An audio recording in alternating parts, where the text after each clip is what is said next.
Hello and good morning everyone. I welcome you all at Eduverse News Analysis. Today is 13th June 2023 and we are going to discuss important news and articles from The Hindu newspaper. So let's see what important news we got today to discuss. Before starting the video, for PDF join Telegram channel Eduverse News Analysis. Link आपको description box में provided है. Make sure video को last तक देखें so that सारी important news आपकी यहाँ पर कवर हो. तो चलिए स्टार्ट करते हैं और देखते हैं आज हमें क्या क्या डिस्कस करना है. जैसा कि अभी हमने बात करी कि पीडीएफ के लिए आपको कहाँ ज्वाइन करना है, एडवर्स न्यूज एनालिसिस. ये क्या है, आपका टेलीग्राम चैनल है.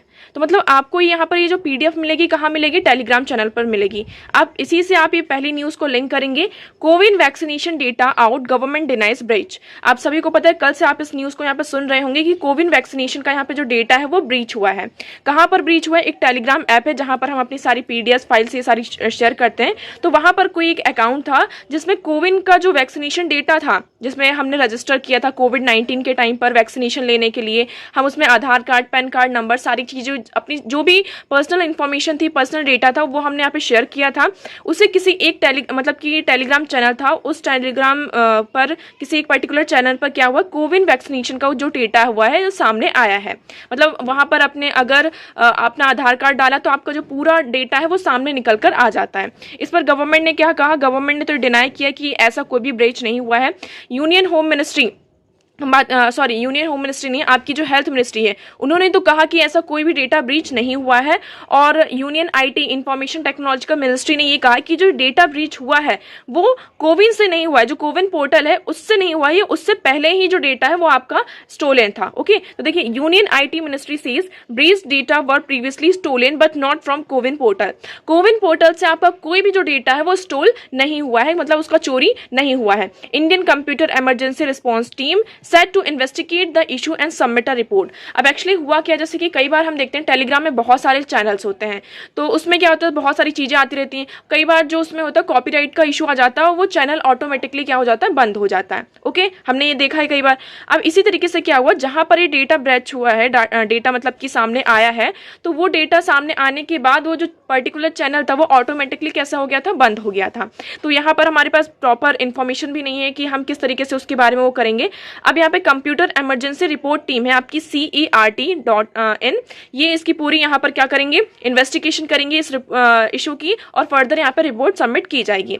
अब देखिए, इसमें यहाँ पर क्या आ जाता है, हमारे लिए क्वेश्चन क्या उठता है, इसको आप जीएस पेपर 3 से सिक्योरिटी वाले आपका जो टॉपिक है इंटरनल सिक्योरिटी से इसे हम क्या कर सकते हैं, लिंक कर सकते हैं. और सबसे बड़ा इसमें आपका टॉपिक कौन सा आ जाता है, साइबर सिक्योरिटी. साइबर सिक्योरिटी आज के टाइम पे क्या है, बहुत ही ज्यादा डिजिटलाइज हो चुके हैं. ओके, और यहाँ पर डिजिटलाइज हो चुके हैं, हमें क्या करना पड़ता है, हमारा जो डेटा होता है उसे शेयर करना पड़ता है.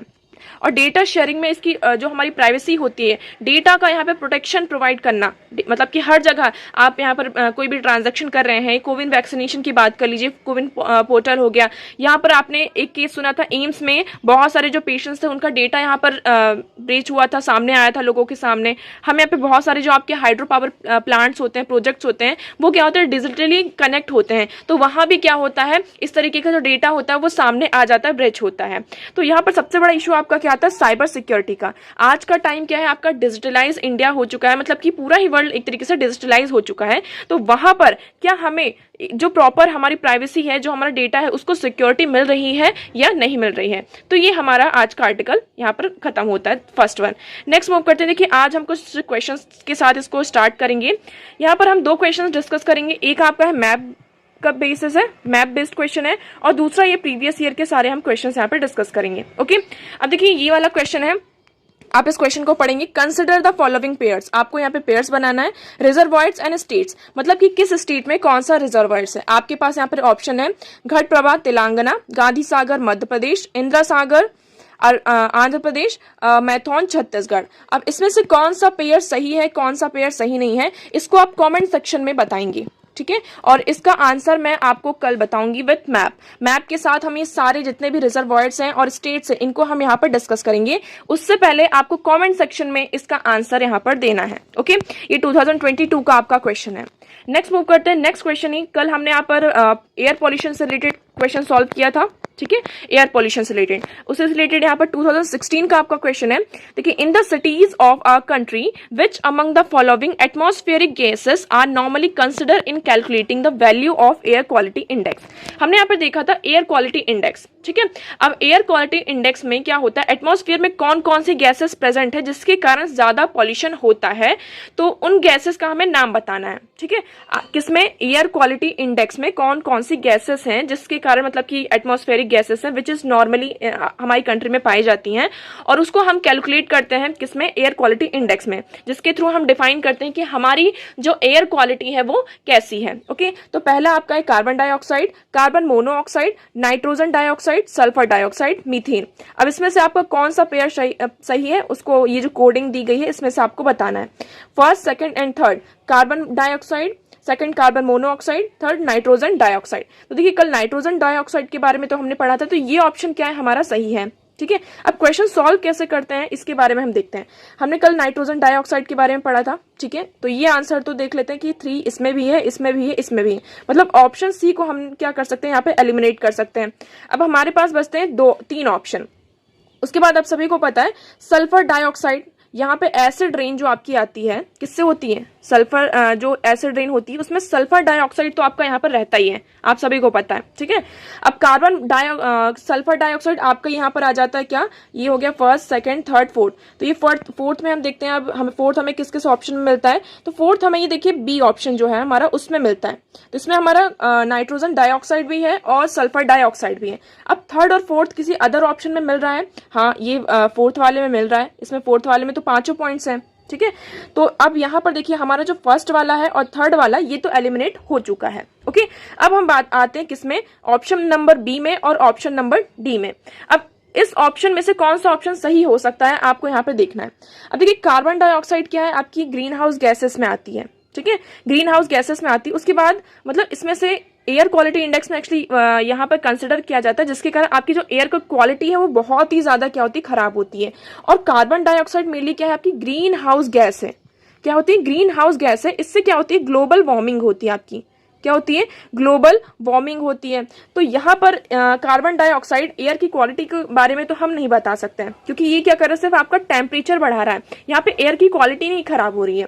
तो ऑप्शन नंबर जो मतलब कि आपका कार्बन डाइऑक्साइड है जिसमें फर्स्ट है, तो उसे हम क्या कर सकते हैं, एलिमिनेट कर सकते हैं। तो ऑप्शन नंबर डी में आप देखेंगे यहाँ पर आपका फर्स्ट आ रहा है, मतलब कि जो कार्बन डाइऑक्साइड है इसको इंक्लूड किया गया है, तो मतलब ये ऑप्शन भी आपका क्या हो जाता है, गलत हो जाता है। तो आपका कौन सा ऑप्शन बचता है, ऑप्शन नंबर बी। तो हमारा राइट आंसर क्या है, ऑप्शन नंबर बी। तो मतलब carbon monoxide, nitrogen dioxide, sulphur dioxide, तो ये 3 गैसेस हैं जिसमें हमें एयर क्वालिटी इंडेक्स में नॉर्मली मतलब कि जब हम कैलकुलेट करते हैं तो इन 3 गैसेस को हम कंसिडर करते हैं, ओके। अब देख लेते हैं हम एयर क्वालिटी इंडेक्स के बारे में। ये क्या है, इसमें नेशनल एयर क्वालिटी इंडेक्स, इसे 2014 में लॉन्च किया गया था with the outline 1 number 1 colour 1 description for the common man to जज the air quality with in his विंसिटी। मतलब कि यहाँ पर क्या है, 1 नंबर 1 कलर एंड 1 डिस्क्रिप्शन दिया गया था, जिसके कारण आसपास के जो लोग हैं वो क्या कर सकते हैं, उनकी जो एयर क्वालिटी उसको यहाँ पे मतलब कि हम क्या कर सकें, जज कर सके, ओके। अब इसमें हम बात करते हैं 8 पॉल्यूटेंट्स को यहाँ पे रखा गया है, कौन कौन से, पार्टिकुलेट मैटर PM10, मतलब कि वो मैटर जिसका जो पार्टिकुलेट मैटर है वो 10 से कम होता है, और PM2.5, nitrogen dioxide, sulphur dioxide, carbon monoxide. देखिए हमने अभी इसको डिस्कस किया, कार्बन डाइऑक्साइड ये क्वेश्चन में था हमारा, नाइट्रोजन डाइऑक्साइड, ये आपका नाइट्रोजन डाइऑक्साइड आ गया। उसके बाद हम देखिए sulphur dioxide, carbon monoxide, ozone, ammonia and lead. तो ये आ गई आपकी कैटेगरीज। अब यहाँ पे 6 आपका जो एयर क्वालिटी इंडेक्स है इसमें 6 एयर क्वालिटीज होती हैं, कौन कौन सी, good, satisfactory, moderately, polluted, poor, very poor and severe. मतलब कि यहाँ पे 6 कैटेगरीज हैं। आप यहाँ पर देख सकते हैं नेशनल हेल्थ पोर्टल से इसे निकाला गया है इस चार्ट को।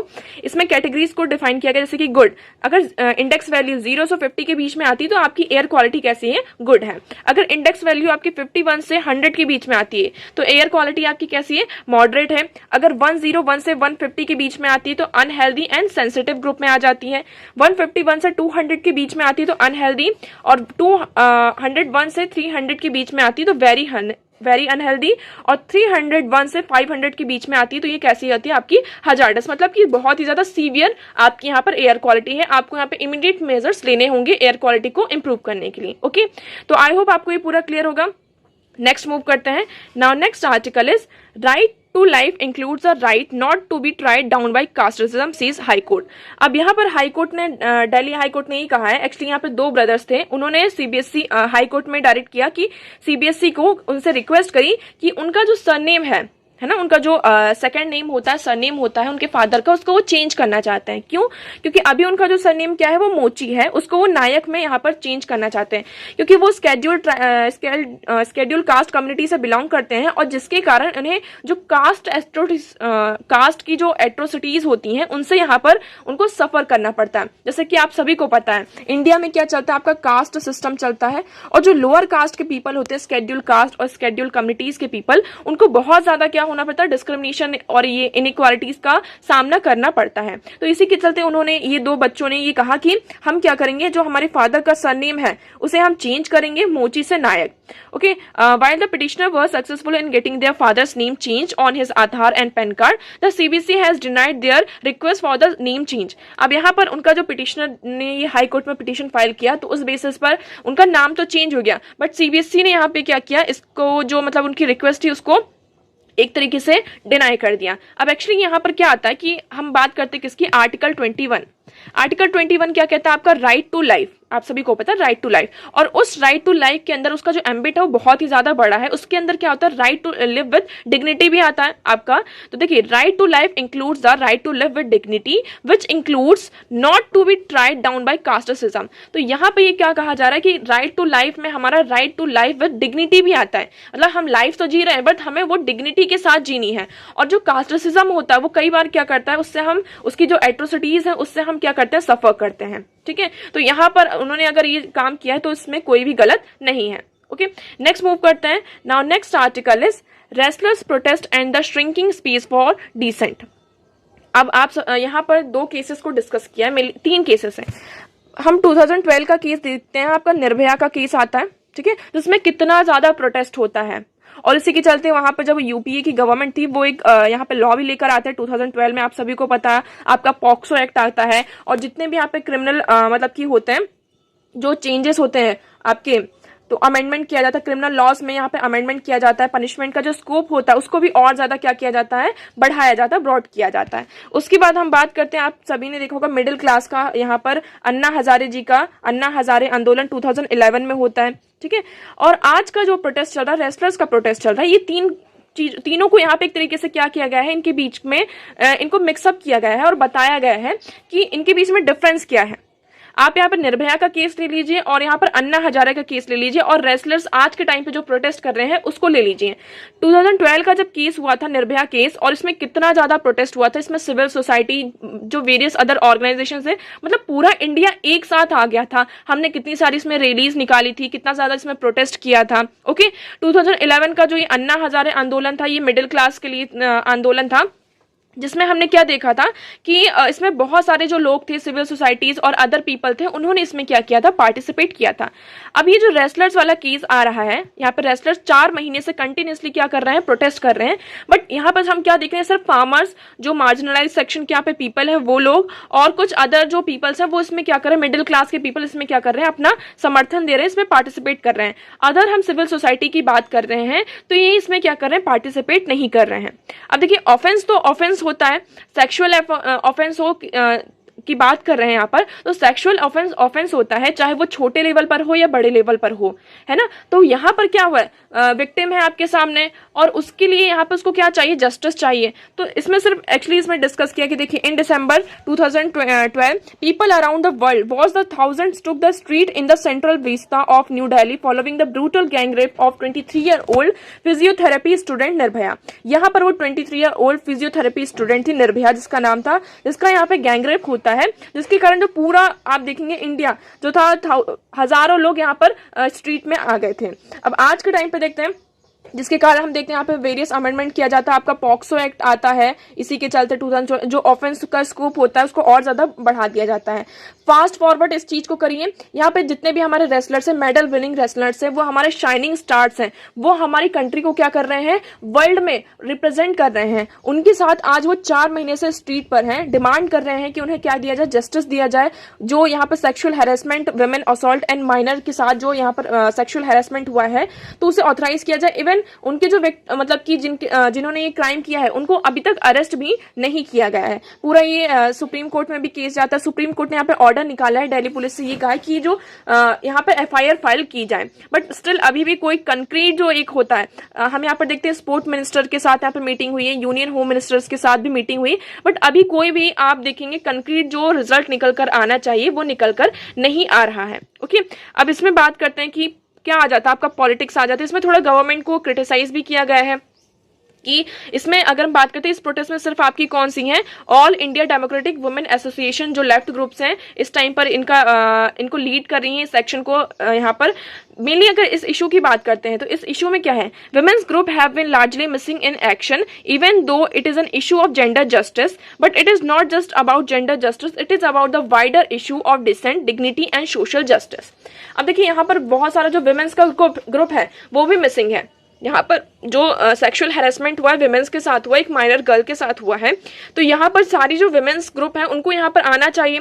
बट यहाँ पर हमें क्या देखने को मिल रहा है कि जो ये इशू है ये जेंडर जस्टिस के साथ साथ इसका जो एस्पेक्ट है वो बहुत ही ज़्यादा बढ़ रहा है। इसमें डिसेंट है, आपकी डिग्निटी है, सोशल जस्टिस का ये जो इशू है, ये तीनों चीज़ें इसमें क्या हो रही हैं, मिस हो रही हैं। More over in the Nirbhaya case it was only one women who were mobilized but also broader swath of civil society that included men। अब जब देखिए निर्भया का केस हुआ था तो उसमें सिर्फ एक विमेन थी, क्या थी, एक वुमन थी, और उसके साथ हमने क्या देखा था, सिविल सोसाइटी में विमेन के साथ साथ जो मेन भी थे उन्होंने भी क्या किया था, इस प्रोटेस्ट में पार्टिसिपेट किया था। बट अभी जो रेसलर्स का प्रोटेस्ट चल रहा है इसमें सिविल सोसाइटी भी नहीं आ रही, कोई भी विमेन ग्रुप साथ में नहीं आ रहा, और जो आपके मैन है वो भी इसका समर्थन नहीं कर रहे हैं। तो एक तरीके से यहाँ पर आपको क्या देखने को मिल रहा है कि जो सिविल सोसाइटी है इस मतलब की जो प्रोटेस्ट अभी रेसलर्स का प्रोटेस्ट चल रहा है उसमें से यहाँ पर मिसिंग है। एक तरीके से हमें क्या देखने को मिल रहा है, एक पोलराइजेशन देखने को मिल रहा है। क्या, एक पोलराइजेशन, एक पोल्स बनते हुए नजर आ रहा है। आपके यहाँ पर मेजोरिटी में गवर्नमेंट है, इसमें थोड़ा सा मैंने कहा था आपको स्टार्टिंग में कि गवर्नमेंट को थोड़ा क्रिटिसाइज किया गया है, ठीक है। तो middle class activism tend to prioritize the issues and concerns that directly impact them, often overlooking the need and struggle of the disadvantaged class and community। अब यहाँ पे मिडिल क्लास के जो एक्टिविज्म होते हैं उसमें मेनली क्या प्रायोरिटाइज किया जाता है, जो उनका इशू है उसको प्रायोरिटाइज किया जाता है, जो कि उनका कंसर्न है और डायरेक्टली वो क्या कर रहा है, उनको इम्पैक्ट कर रहा है। हम यहाँ रेसलर्स की बात करते हैं। रेसलर्स ज़्यादातर जो होता है, जो स्पोर्ट्स आपका ये इंडियन कल्चर का इसकी बहुत ज़्यादा लॉन्ग हिस्ट्री है, बट आज के टाइम पे जो इसको इंपॉर्टेंस मिलनी चाहिए, जैसे कि हम क्रिकेट की बात करते हैं, फुटबॉल की बात करते हैं, तो वो इंपॉर्टेंस इन स्पोर्ट्स को नहीं मिलती है, पहली बात। और इन जो यहाँ पर रेसलर्स होते हैं प्रोटेस्ट कर रहे हैं, उनका जो बैकग्राउंड है इकोनॉमिकली वो मॉडेस्ट बैकग्राउंड से आते हैं, ठीक है। उन्होंने ये नेशनल लेवल पर जो स्पोर्ट्स के थ्रू अचीवमेंट यहाँ उनको मिली है, तो एक तरीके से यहाँ पे क्या हो, उनका सोशल और इकोनॉमिक मोबिलिटी उन्होंने इंश्योर करी है। मतलब पहले वो थोड़ा मतलब कि एक तरीके से आप कह सकते हैं कि पुअर क्लास से ही आते हैं, और धीरे धीरे जब उनको ये अचीवमेंट मिली तो उनका सोशल और इकोनॉमिक मोबिलिटी हुई, उनका जो एक कंटेस्ट है वो और ज़्यादा बढ़ने लगा, ठीक है। तो एक तरीके से इसमें यही है कि हमें यहाँ पे जो मिडिल क्लास के एक्टिविज्म है वो अपना इशू कंसर्न इसलिए सामने रख रहे हैं क्योंकि उनका वो डायरेक्टली इम्पैक्ट कर रहा है, बट हमें इसके डिसएडवांटेजेस भी उनको क्या करने पड़ते हैं, क्लासेस ये जो मिडिल क्लास के लोग होते हैं, कम्युनिटीज के लोग होते हैं, उनको ये स्ट्रगल को फेस करना पड़ता है। तो in the event there is a sense of suspicion towards mass politics and egalitarian ideas and movements. तो यहाँ पे एक तरीके से ये कहा जा रहा है कि जो पॉलिटिक्स है इसको यहाँ पे ज्यादा तवज्जो दे रही है, यहाँ पे मास पॉलिटिक्स हो रही है, इगैलिटेरियन आइडियाज हैं इस मूवमेंट्स में, ठीक है। ये जो भी मूवमेंट हो रहा है इसमें इगैलिटेरियन आइडियाज हैं, ओके। तो एक तरीके से ये क्या है, यहाँ पर जो डिसेंट है, डिसएग्रीमेंट का जो टाइम आपका वो है वो क्या हो रहा है, श्रिंक हो रहा है, एक स्पेस जो है वो श्रिंक हो रहा है, ओके। नेक्स्ट मूव करते हैं। Next article is e education platform their generative AI chapter. अब यहाँ पे ई एजुकेशन प्लेटफॉर्म्स की बात की गई, वेरियस यहाँ पे ई एजुकेशन प्लेटफॉर्म्स आए हो। 2008 की बात करते हैं, यहाँ पे वर्ल्ड में इकोनॉमिक क्राइसिस आता है, Okay, Salman Khan flourished even at the peak of the world economic crisis of 2008. The Khan Academy's online education video attracted thousands of learners that year. 2018 में यहाँ पे वर्ल्ड इकोनॉमिक क्राइसिस आता है और यहाँ पे खान एकेडमी ऑनलाइन एजुकेशन में यहाँ पे बहुत सारे वीडियोस डाले जाते हैं एजुकेशन से रिलेटेड, जिसमें यहाँ पे जो थाउजेंड्स ऑफ लर्नर होते हैं उसको यहाँ पे अट्रैक्ट करता है और इसी के कारण यहाँ पे ये फ्लोरिस्ट होता है, बहुत ज़्यादा इसको मतलब कि बढ़ावा मिलता है। ठीक है, उसी के बाद से हम देखते हैं कि वेरियस जो मतलब कि अलग अलग नेशंस हैं, ठीक है, सिर्फ इंडिया की बात नहीं की जा रही, यहाँ पे जो वेरियस नेशंस हैं वो यहाँ पर क्या लेकर आते हैं, आपका मैसिव ओपन ऑनलाइन कोर्सेस लेकर आते हैं। ठीक है, 2011 में यहाँ पे सेटबैक किया जाता है, आपका यहाँ पर आता है MOOC, जिसमें यहाँ पे क्या किया जाता है, वेरियस जो जैसे कि हम बात करते हैं उदा सिटी, ये 2011 में आता है आपका कोर्स रेसा, ये आपका आता है नॉन मतलब कि वेरियस कंपनीज यहाँ पे वेरियस ऑनलाइन प्लेटफॉर्म्स निकालती हैं जिसमें आपको वेरियस यहाँ पे कोर्सेज जो होते हैं अवेलेबल कराए जाते हैं, उसमें आपको यहाँ पे सर्टिफिकेट भी प्रोवाइड किया जाता है और उसके बाद मतलब वो जो सर्टिफिकेट होती है उसकी लेजिटिमेसी भी यहाँ पर होती है। अब यहाँ हार्वर्ड की बात करते हैं तो हार्वर्ड ने यहाँ पे MIT को यहाँ पे मतलब वो किया था, उसके बाद फोर्सेस EDX इसको भी लॉन्च किया जाता है, ओपन EDS टेक को भी यहाँ पे लॉन्च किया गया। ये कुछ US की कंपनी होती है, बहुत सारे यहाँ पे वेरियस जो लॉन्चेस होते हैं यहाँ पे मतलब कि हम देखते हैं कि मैसिव ओपन ऑनलाइन कोर्सेज को लॉन्च किया जाता है। अब इसमें एक्चुअली कुछ प्रॉब्लम्स भी आ रही थी। क्या क्या प्रॉब्लम्स आ रही थी, इंडिया की बात करते हैं तो Indian institute of technology Bombay है आपका और Indian institute of management Bangalore, इन्होंने भी यहाँ पर वेरियस जो EDX के जो प्लेटफॉर्म्स है, वेराइटी ऑफ प्लेटफॉर्म्स यहाँ पर कोर्सेज को क्या किया था, लॉन्च किया था। ठीक है, यहाँ पर US की नॉर्थ अमेरिका, एशिया, यूरोप, यहाँ पर लर्निंग मैनेजमेंट सिस्टम को लॉन्च किया गया था। 35 जो है आपके मैसिव ओपन ऑनलाइन जो कोर्सेस है उनको लॉन्च किया गया। अब इसमें कुछ प्रॉब्लम्स भी आ रही थी। प्रॉब्लम्स क्या आ रही थी, जब तक आपका आर्टिफिशियल इंटेलिजेंस नहीं आया था उससे पहले ये प्रॉब्लम आ रही थी कि इन प्लेटफॉर्म्स पर क्या किया जाता था, जो कोर्सेज प्रोवाइड किया जाता था उनका प्राइस जो होता था बहुत कम रखा जाता था। ठीक है, फिर उन्होंने ये किया कि हमें क्या करना है, इसका स्कोप और ज़्यादा बढ़ाना है। स्कोप बढ़ाना है तो उसमें आपको मतलब आपको स्टाफ लगेगा और इन स्टाफ को क्या देना पड़ेगा, सैलरीज भी प्रोवाइड करनी पड़ेंगी। ऑनलाइन कर रहे हैं बट स्टिल उसको मैनेज तो करना पड़ेगा। तो यहाँ पे मैनेजमेंट में इन सारी चीजों में क्या आ रही थी, प्रॉब्लम आ रही थी, जिसके कारण ये जो सारे प्लेटफॉर्म्स है वो उनको मतलब कि लॉस फेस करना पड़ रहा था। इंडिया की बात करते हैं, अभी इंडिया में study web of active learning for young aspiring mind स्वयं लॉन्च किया गया 2017 में ministry of education government of India के द्वारा। इसके बारे में अभी हम डिस्कस करेंगे। ओके, अब एक्चुअली यहाँ पर इस तरीके से क्या हो रहा था कि अब जितने भी ये प्लेटफॉर्म्स है, हमने EDX की बात करी, ठीक है, हमने यहाँ पे कोर्सा की बात करी, ठीक है। अब एक्चुअली इसमें क्या किया, जो आर्टिफिशियल इंटेलिजेंस है उसके जो जनरेटिव्स है उसको इंक्लूड किया गया। अब इसमें कोई भी क्वेश्चन आपको पूछा, आप देखते होंगे कोई भी अगर प्लेटफॉर्म अगर आप ओपन करते तो उसमें आपके पास मैसेज आता है कि आपकी क्वेरीज क्या है, आपको कोई अगर प्रॉब्लम है किसी से भी चीज से रिलेटेड तो आप क्या कर सकते हैं, हमसे यहाँ पर क्वेश्चन कर सकते हैं, पूछ सकते हैं। पहले क्या था, ये सारी चीज़ों को, इन सारी चीज़ों का जो रिप्लाई है वो किसी ह्यूमन बींग को ही देना पड़ रहा था। बट जब से ये आर्टिफिशियल इंटेलिजेंस आ गया तब से ये सारे रिप्लाई आपको, अगर कोई किसी कोर्स के बारे में आप सर्च कर रहे हैं किसी प्लेटफॉर्म पर तो आपको बहुत ज़्यादा प्रॉब्लम होती थी। बट जब से ये आर्टिफिशियल इंटेलिजेंस आ गया तो उसने इस तरीके ये सारी जो चीज़ें हैं इसमें यहाँ पर शिफ्ट किया है, जिसके कारण हमें क्या देखने को मिलता है, जैसे कि EDX expert Coursera, AI Coursera यहाँ पे कोच है, तो इसमें यहाँ पे वर्चुअल असिस्टेंट प्रोवाइड किया जिसमें उनकी जो भी क्वेरीज होती थी, फीडबैक ऐसे होता था। जैसे कोई हमने असाइनमेंट दिया तो उस पर फीडबैक देना और किसी भी कोई भी हमारा जो पोर्टल है उसमें यहाँ पे मतलब कि टॉपिक है उसमें यहाँ पे उसकी समरी प्रोवाइड करना, उसको वॉल्यूमराइज करना कंटेंट को, यहाँ पे जो एग्जाम स्कोर्स है उसमें स्विफ्ट करना। तो ये सारी चीज़ें अब किससे यहाँ पे आपकी रिलेट हो गई हैं, वर्चुअल असिस्टेंट के थ्रू। यहाँ पे एक वर्चुअल असिस्टेंट होता है जो आपके इन सारे क्वेश्चंस का क्या करता है, आंसर करता है। इसलिए अब इस टाइम पर जो उनको लॉस हो रहा था, जैसे कि EDX की बात हम कर रहे हैं, EDX एक्सपर्ट कोर्स की बात कर रहे हैं, तो इनमें यहाँ पर खान मिंगो, ठीक है, ये खान मिंगो खान एकेडमी का ये चैट बॉक्स खान मिंगो चैलेंज होता है जिसमें जो लर्नर्स होते हैं उनको चैलेंज दिया जाता है कि आप यहाँ पे जिससे उनका क्या हो, क्वेश्चन, उनके जो थॉट्स हो उनको प्रोवोक किया जाए। ओके, तो इस तरीके से यहाँ पे आर्टिफिशियल इंटेलिजेंस का यूज किया जा रहा है। किसमें, हम यहाँ पे चैट GTP को इंक्लूड कर रहे हैं, किसके साथ, प्लग इन कर रहे हैं EDX चैट GPT के साथ, जिससे हम क्या कर सकें, इसको और ज़्यादा इन्हेंस कर सकें और हमारा यहाँ पे जो स्टाफ है वो भी थोड़ा कम हो जाएगा और लोग इसमें और ज़्यादा क्या होंगे, अट्रैक्ट होंगे। अब इंडिया के स्वयं की बात करते हैं तो इसमें भी इस अप्रोच को ये कहा जा रहा है कि हमें यहाँ पर अब लाना होगा। तो India Swayam has here to spell out its approach to AI. However, the platform is in for interesting times. यहाँ पे प्लेटफॉर्म बहुत ज़्यादा इंटरेस्टिंग टाइम पर है. 2015 तक हम देखेंगे, 25 तक देखेंगे तो इसमें 900 मिलियन स्ट्रॉन्ग यूजर्स आपको देखने को मिलेंगे. स्वयं की जो यूजर्स कम्युनिटी है इसको और ज़्यादा हमें क्या करना होगा, स्केल अप करना होगा. इसलिए हमें इसमें जो आर्टिफिशियल AI जो अप्रोच है उसको स्पेल आउट करना होगा. देखिए, स्वयं is a publicly funded and driven by the national education policy to intend the inclusivity and cross discipline learning needed. Indeed, the coming year, the drift of SWAYAM courses is more likely in the direction of cross-disciplinary courses offering that utilize unstructured data. अब देखिए हम स्वयं के बारे में यहाँ पर discuss करते हैं. स्वयं क्या है आपका, इसको आप पहले तो GS पेपर 2 एजुकेशन से यहाँ पर लिंक कर सकते हैं. स्वयं इसका आपको फुल फॉर्म पहले याद होना चाहिए. ये किसके लिए स्टैंड होता है, study web of active learning for young aspiring mind. ठीक है, ये कौन से मिनिस्ट्री ने निकाला, मिनिस्ट्री ऑफ एजुकेशन ने.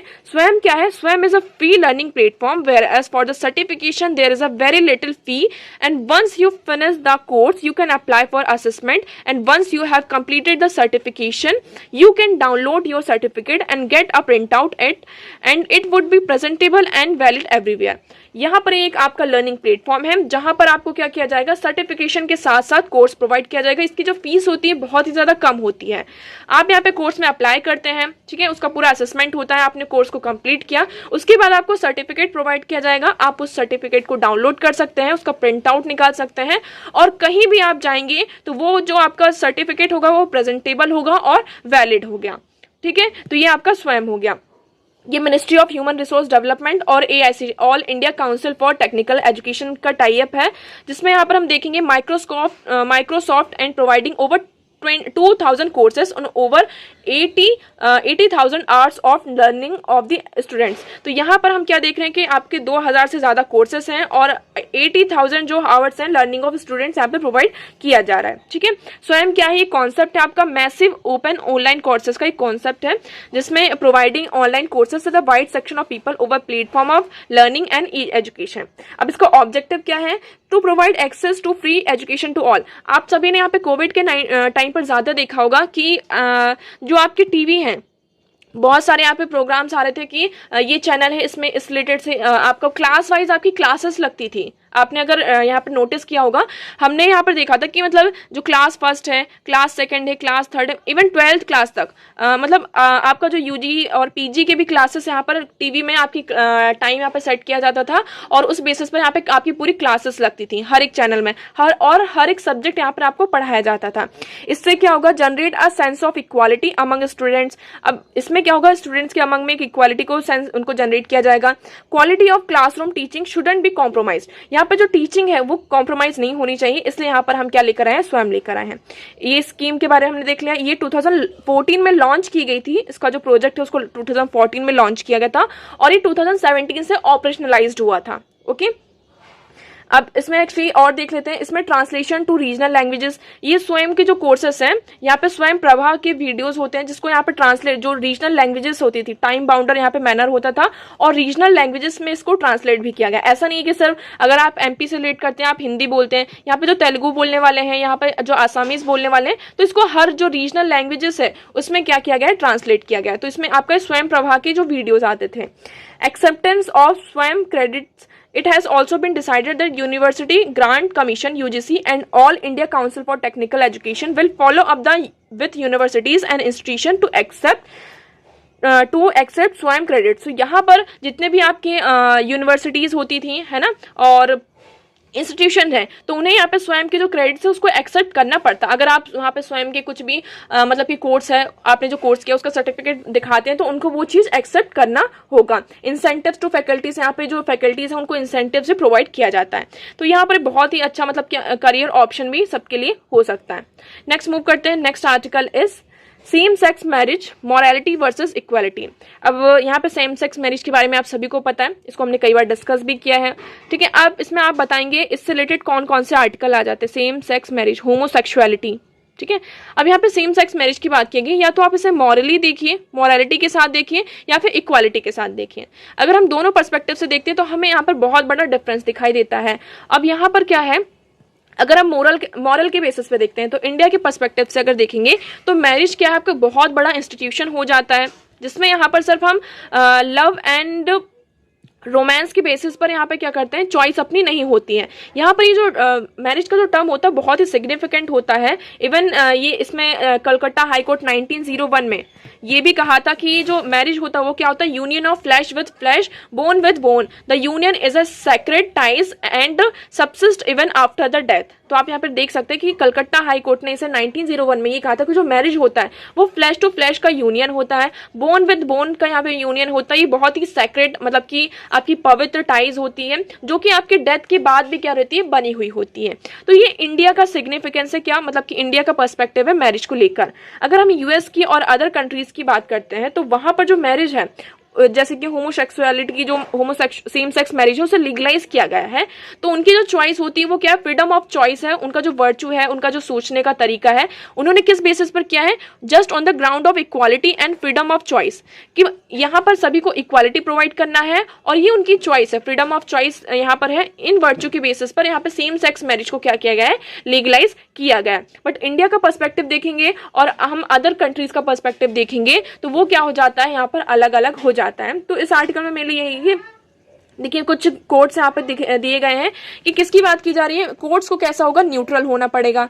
न्यूट्रल होने की बात करते हैं। अगर हम इसको देखिए, following this neutrality would mean the court should stop at ensuring that people's legal right are protected just like how it held and this those in live in relationship are entitled to legal protection irrespective of the societies. अगर हम यहाँ neutrality की बात करते हैं तो यहाँ पे moral views such as relationship, अब लिव इन जो रिलेशनशिप्स होते हैं उनको इंटाइटल किया गया है और लीगल प्रोटेक्शन भी प्रोवाइड किया गया है इररिस्पेक्टिव ऑफ सोसाइटीज। सोसाइटी में लिव इन को तो यहाँ पे एक्सेप्ट किया ही नहीं जा सकता। आप सभी को पता है जो भी लिव इन रिलेशनशिप होते हैं, मतलब शादी के पहले यहाँ पे जो कपल्स हैं वो साथ में रह सकते हैं, उसे हम लिव इन रिलेशनशिप कहते हैं। उसे यहाँ पर प्रोटेक्शन, लीगल प्रोटेक्शन प्रोवाइड की गई irrespective of the society. Society का भी उसमें पूरा ही अलग है।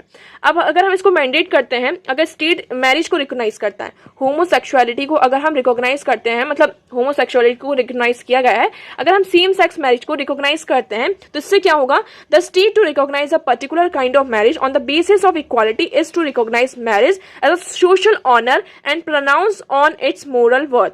यहाँ पर अगर हम स्टेट इस चीज को रिकॉग्नाइज करता है तो यहाँ पर किस बेसिस पे करेगा, इक्वालिटी के बेसिस पे करेगा, आप सभी को पता है। और यहाँ पर एक चीज और होगी आपके क्या, social honour and pronounced on a moral worth. इसका यहाँ पर हमें सोशल ऑनर और इसका जो मॉरल वर्थ है उसको प्रोनाउंस करना पड़ेगा, बताना पड़ेगा। It would B वॉलेटिंग the liberal टीनेंट of neutrality. एक तरीके से ये क्या होगा, न्यूट्रलिटी को क्या करेगा, आपका वॉलेट करेगा। ओके, तो इसमें एक्चुअली बस यही है, कुछ दो तीन चीजें आपको ये बताना कि सेम सेक्स मैरिज मॉरली आपका मॉरल वैल्यू है या फिर इक्वल वैल्यू है। तो अगर हम इंडिया की बात करते हैं तो इंडिया का जो पूरा पर्सपेक्टिव है मैरिज का, जो आपका कॉन्सेप्ट है वो पूरी तरीके से अलग है in comparison to other countries. Other countries में जहां पर भी सेम सेक्स मैरिज को यहाँ पर लीगलाइज किया गया है तो उनका कॉन्सेप्ट ये है कि उन्होंने किस बेसिस पर किया है, on the ground of equality और फ्रीडम ऑफ चॉइस के बेसिस पर किया है। बट इंडिया की बात करते हैं तो इंडिया में जो सेम सेक्स मैरिज है वो यहाँ मतलब कि मैरिज जो है एक इतना बड़ा इंस्टीट्यूशन है, ट्रेडिशनल टर्म यहाँ पर है। इवन जो आपके जितने भी रिलीजियस टेक्स्ट हैं उन पर भी जो सेम सेक्स मैरिज है तो उसमें सिर्फ क्या मेल और फीमेल की बात की गई है कि यहाँ पे सिर्फ मेल और फीमेल का क्या होगा, यूनियन होगा, जिसके कारण आपका क्या होता है, जो आपकी उसके ये क्या करते हैं, जो आपका अर्थ है ना, आपकी जो सोसाइटी उसको आगे बढ़ाने का काम करती हैं। ठीक है, तो देखिए इसमें सिर्फ अभी इतना ही इंपॉर्टेंट था। नेक्स्ट मूव करते हैं। Next article is will a hike in MSP help farmers. आप सभी को पता है, भी कुछ दिनों पहले हमने डिस्कस किया था कि गवर्नमेंट ने यहाँ पे एमएसपी अनाउंस की है और ये जो एमएसपी अनाउंस की है तो लास्ट ईयर के कंपैरिजन में इस साल का जो एमएसपी है उसको हाइक किया गया है। बट फार्मर्स यहाँ पे डिमांड कर रहे थे कि ये जो प्राइस है उसमें हमें क्या जरूरत है कि और ज्यादा इसमें क्या हो, एमएसपी मतलब हमें दी जाए। तो देखिए last week centre announce the minimum support price for this year summer kharif season crop hiking price between 5 to 10% from the last season. तो यहाँ पर जो एमएसपी अनाउंस हुआ है तो 5 to 10% यहाँ पे हाइक किया गया है, but farmers are still demanding for more MSP. Okay, अब यहाँ पे क्या, several farmers outfit have express their discontentment over the latest MSP for the summer crops terming it is insufficient. उन्होंने ये कहा है कि ये जो एमएसपी अनाउंस हुआ है वो कैसा है, इनसफिशिएंट है। एक्चुअली इसमें देखा जाए क्या है कि एमएसपी एक तरीके से बैलेंस स्ट्राइक करने की कोशिश कर रहा है। तो the MSP attempts to strike a balance between the interest and grower and the consumers. एक तरीके से यहाँ पे जो इंटरेस्ट है ग्रोअर्स के, मतलब जो आपकी क्रॉप्स उसको ग्रो कर रहा है और जो इसको यहाँ पे कंज्यूम कर रहा है, इनके बीच में एक बैलेंस हो, इसलिए उसके बीच में बैलेंस बनाने के लिए यहाँ पे एमएसपी ने पूरा अटेम्प्ट किया है। बट एक्चुअली होता क्या, आप सभी को पता है, फार्मर्स यहाँ पर बहुत ज़्यादा उनको अवॉइड किया जाता है। अवॉइड इन द सेंस कि फार्मर्स यहाँ पे बहुत ज़्यादा एक तरीके से आप क्या होते हैं, हम यहाँ पे देखते हैं कि over the several year for the majority specially small and marginal farmer have not turn out to be remunerative. A rise in their income could be long term answer to farmers. अब उनकी जो income होती है farmers की वो बहुत ही ज़्यादा कम होती है, इसलिए वो डिमांड करें कि उनको एमएसपी क्या किया जाए और ज़्यादा प्रोवाइड किया जाए। अब एमएसपी क्या आपका मिनिमम सपोर्ट प्राइस, ओके इसे आप GS paper 2 and GS paper 3 आपकी स्कीम भी हो गई और मिनिमम से आप इसको रिलेट कर सकते हैं। तो आप सभी को पता है ये क्या है आपका कि एमएसपी क्या होता है, मिनिमम सपोर्ट प्राइस वो प्राइस होता है जिस पर यहाँ पे गवर्नमेंट क्या करती है, जो फार्मर्स की क्रॉप्स होती है उसको परचेस करती है। जैसे कि फार्मर्स यहाँ पे फ्री हैं कि वो क्या कहाँ जा सकते हैं, ओपन मार्केट में जा सकते हैं अपनी जो मतलब कि उनका जो क्रॉप है उसको बेचने के लिए, ठीक है। बट अगर उनको वहाँ पे जो एक प्राइस होता है वो प्राइस नहीं मिलता है, ठीक है, तो उस बेसिस पर क्या करते हैं वो गवर्नमेंट को यहाँ पे सेल कर देते हैं एमएसपी पे, जो गवर्नमेंट यहाँ पे अनाउंस करती है। तो यहाँ पर हम देखेंगे MSP is a minimum price for any crop that government consider as remunerative for farmers and hence deserving to of support. अब कई बार क्या होता है, जैसे कि मान लीजिए इस साल बहुत अच्छी खेती हो गई है ना, वीट का बहुत ज़्यादा यहाँ पे वो हो गया, प्रोडक्शन बहुत ज़्यादा हो गया, राइस का प्रोडक्शन बहुत ज़्यादा हो गया। अब जिस चीज़ का प्रोडक्शन ज़्यादा हो जाता है, जब आप ये मार्केट में जाएगा तो ये हमें हर जगह मिल रहा है, तो इसका जो प्राइस होता है वो कम हो जाता है, ठीक है। तो यहाँ पर किसको, यहाँ पे फार्मर्स को फिर बहुत ज़्यादा लॉस होता है। तो फार्मर ये लॉस को यहाँ पे फेस ना करे, इसलिए गवर्नमेंट क्या करती है, यहाँ पर मिनिमम सपोर्ट प्राइस एक प्राइस यहाँ पे फिक्स कर देती है, हर साल इसे अनाउंस किया जाता है और उस प्राइस पर गवर्नमेंट उस क्रॉप को परचेस करती है। और फिर वो जो क्रॉप होती है, आपका जो पीडीएस सिस्टम होता है, वेरियस यहाँ पे जो वेलफेयर स्कीम्स होती हैं उसके थ्रू यहाँ पर क्या किया जाता है, आपका सेल किया जाता है गवर्नमेंट्स के थ्रू। अब यहाँ पे 22 क्रॉप्स है जिसमें एमएसपी यहाँ पे अनाउंस होती है। पैडी, बाजरा, ज्वार, मेज, अरहर, रागी, मूंग, ग्राउंड नट्स इन शेल, उड़द, सोयाबीन, नीगर सीड, सनफ्लावर, सीसम, कॉटन, बाले, वीट, ग्राम, मस्टर्ड सीड, मसूर, जूट, कॉपरा, सनफ्लावर, सेफ्लावर, ओके। तो आपको ये जो 22 क्रॉप्स हैं इसमें मैंडेट यहाँ पे गवर्नमेंट क्या करती है, आपकी जो एमएसपी होती है उसको अनाउंस करती है। तो आपको ये जो 22 क्रॉप्स हैं ये पूरी बाय हार्ट याद होनी चाहिए सबसे पहले तो ये। अब यहाँ पे 2 क्वेश्चन सबसे बड़ा आता है, cabinet committee on economic affairs announces minimum support price. आपका जो CCEA होता है वो क्या करता है, यहाँ पर अनाउंस करता है एमएसपी, और जो CACP होता है ये रिकमेंड करता है। मतलब एक जो बॉडी है वो यहाँ पर रिकमेंडेशंस देती है कि आपका ये एमएसपी होना चाहिए, इस क्रॉप में इतना आप प्राइस लेंगे, इस क्रॉप से आप इतने प्राइस में इसको परचेस करेंगे, ठीक है, वो रिकमेंडेशंस देती हैं। और यहाँ पर जो दूसरी आपकी कमिटी है, मतलब कि जो बॉडी है cabinet committee on economic affairs, वो अनाउंस करती है। तो आपको यहाँ पे इन दोनों के बीच में डिफरेंस यहाँ पर पता होना चाहिए कि यहाँ पर कौन अनाउंस करता है और कौन रिकमेंड करता है, ओके। तो आई होप आपको ये पूरा क्लियर होगा। नेक्स्ट मूव करते हैं। Now next article is China could have as many ICBMs as US और Russia by the turn of the decade think tank. अब यहाँ पे थिंक टैंक की एक रिपोर्ट आई है जिसमें ये कहा जा रहा है कि चाइना के पास यहाँ पे क्या हो सकता है, हम चाइना की बात करते हैं तो इंटरकॉन्टिनेंटल जो बैलिस्टिक मिसाइल्स हैं, चाइना के पास जो इंटरकॉन्टिनेंटल बैलिस्टिक मिसाइल है, तो यहाँ पे ये डिकेड खत्म होते होते चाइना के पास इसका जो नंबर है वो और ज़्यादा हो सकता है, यूएस और रशिया से भी ज़्यादा। तो आप यहाँ पर देखेंगे कि China increased its nuclear arsenal to 410 warheads in January 2023 from 350 in January 2022। जनवरी 2022 में चाइना के पास यहाँ पर 350 न्यूक्लियर वॉरहेड्स थे और यहाँ पर हम 23 की बात करते हैं तो 410 हो गया। मतलब जो चाइना है अपना जो न्यूक्लियर आर्सेनल है उसको इंक्रीज कर रहा है। यहाँ पे इंडिया ने भी इंक्रीज किया है, पाकिस्तान ने भी यहाँ पे क्या किया है, इंक्रीज किया है। आप यहाँ पर नंबर देख सकते हैं कि इंडिया का जो आर्सेनल है वो यहाँ पे 164 वॉरहेड यहाँ पे इंक्रीज हुआ 2023 में। पहले हमारे पास कितना था, 160 था, ओके। पाकिस्तान की बात करते हैं तो पाकिस्तान में 165 यहाँ पर हो चुका है टू 170, यहाँ पर मतलब 170 फ्रॉम 165 टू 170 हो चुका है। तो हर एक कंट्री एक तरीके से यहाँ पे क्या हो रही है, जो स्टॉकहोम सिप्री है आपका, Stockholm International Peace Research Institution है, तो ये उसकी पूरी एनुअल रिपोर्ट आई है। इसमें मेनली यही है कि Depending on how it decide to structure its focuses, China could potentially have at least as many intercontinental ballistic missiles as either the US और by turn the decades. तो मतलब ये decades खत्म होते होते ये कहा जा रहा है कि चाइना क्या कर सकता है, यहाँ पर यूएस और रशिया को भी यहाँ पे पीछे छोड़ सकता है. यूएस और रशिया का कंबाइन देखें तो 90% यहाँ पे वो क्या करते हैं, आपस में पोजेस करते हैं इन जो भी आपके न्यूक्लियर वॉरहेड्स हैं. ओके, नेक्स्ट मूव करते हैं. Next article is Poshan app help migrant workers access anganwadi services during relocation. अब यहाँ पे आपका पोषण ऐप आया है. पोषण ऐप आपका क्या है, आप सभी को पता है यहाँ पे. अब ये क्या करेगा, जो माइग्रेंट वर्कर्स होते हैं, माइग्रेंट वर्कर्स हैं मतलब वो एक प्लेस से दूसरे प्लेस पर रिलोकेट करते रहते हैं, उनका लोकेशन यहाँ पर चेंज होता रहता है. अब लोकेशन यहाँ पर चेंज होता है तो उससे क्या होता है, जो आंगनबाड़ी की सर्विसेज होती हैं वो उससे यहाँ पर क्या हो जाते हैं, पीछे हट जाते हैं, वंचित रह जाते हैं, एक तरीके से आप ऐसा कह सकते हैं. ठीक है, अब आंगनबाड़ी में क्या सर्विसेज प्रोवाइड की जाती है, जैसे कि आपके जो बच्चे होते हैं तो उन्हें यहाँ पे न्यूट्रिशन प्रोवाइड किया जाता है. जो प्रेग्नेंट वुमेन्स होती हैं, ओके तो प्रेगनेंसी के बाद यहाँ पे पोस्ट प्रेगनेंसी जो लैक्टेटिंग मदर्स होती हैं तो उनका जो पूरा मैनेजमेंट होता है, बेनिफिट्स प्रोवाइड किए जाते हैं, तो उससे यहाँ पे कंप्लीटली वो क्या रह जाती हैं, पीछे रह जाती हैं. इसलिए अब क्या लेकर आएगा, आपका पोषण ऐप लेकर आएगा. पोषण ऐप क्या करेगा, जितने भी यहाँ पे माइग्रेंट वर्कर्स हैं, है ना, वो किसी भी प्लेस पर जाए आपका, तो यहाँ पर देखेंगे more than 57,000 migrant workers have registered for one nation one anganwadi programme. यहाँ पर आपका क्या आया है, one nation one anganwadi programme आया है, जिसके अंदर यहाँ पर 57,000 माइग्रेंट वर्कर्स ने रजिस्टर किया है.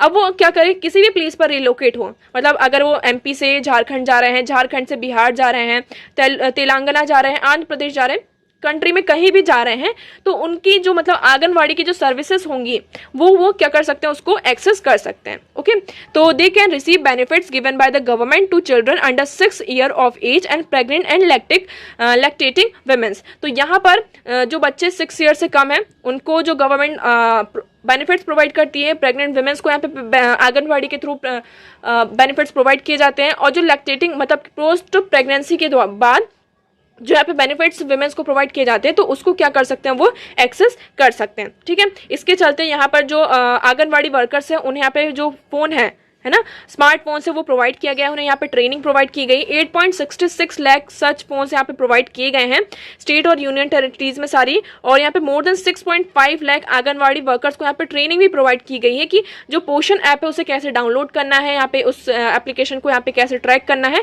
उसकी जो फंक्शनिंग है उसके बारे में. ठीक है, तो आई होप आपको ये पूरा क्लियर होगा. तो आज देखिए इतने इंपॉर्टेंट आर्टिकल्स थे, आई होप आपको सारी चीजें क्लियर होंगी. कॉमेंट सेक्शन में हमने जो क्वेश्चन यहाँ पे फर्स्ट स्टार्टिंग में डिस्कस किया था, मैप से रिलेटेड क्वेश्चन था, आप इसका आंसर देंगे. इसको हम कल यहाँ पे डिस्कस करेंगे विद मैप के साथ, यहाँ पे पूरा इसका लोकेशन कहाँ कहाँ पर है, चारों यहाँ पे जितने भी रिजर्वॉयर्स हैं इसको हम डिस्कस करेंगे. बिफोर दैट आप try to answer this question. तो देखिए आज इतने इंपॉर्टेंट आर्टिकल्स हैं, आई होप आपको यहाँ पे सारी चीजें क्लियर होंगी. अगर आपको कोई भी डाउट है तो आप कॉमेंट सेक्शन में हमसे पूछ सकते हैं. So that's for all today. Thank you so much for discussion.